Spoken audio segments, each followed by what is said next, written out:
ang isang Barbie Fortesa ba, gaano katagal nagpapaligaw? Or yung mga napagdaan na before. Oh my God! 1 hour daw. Joke lang.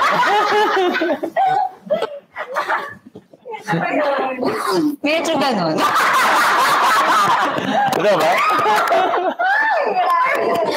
To be fair, in my defense, ladies and gentlemen, ang gulo na ng buhok ko na.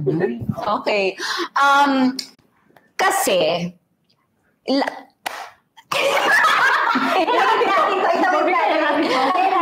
lahat naman po ay artista.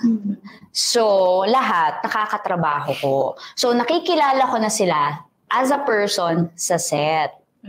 So, pag nanligaw, pag nagyayang mag-date, in a way, decided ako if this should push through or this should go somewhere else, ganyan, or talagang i-check ko lang kung may i-improve pa ba tong lalaking to, ganyan. Pero more or less, kilala ko na siya as a person kasi nagkakatrabaho na kami. Ganon, di ba? O so, mga 2 weeks.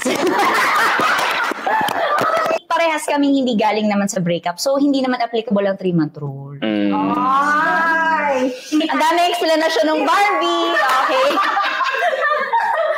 Oh my gosh, okay. Sabihin malinis. Oo.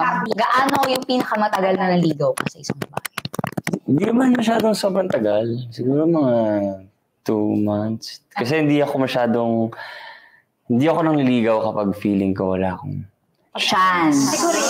Sigurista rin ako. Gaya mo, sigurista din ako. Kasi tama naman. I don't wanna waste my time also. Oh.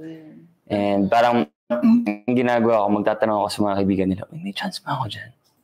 Nagsusurvey ka? Nag-survey ako. Iba ka talaga. Oo.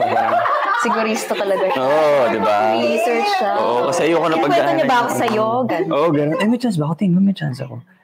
What if ayahin ko siya? Papayag siya.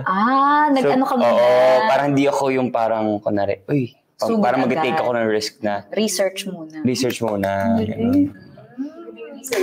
Mila talaga siya. Mila.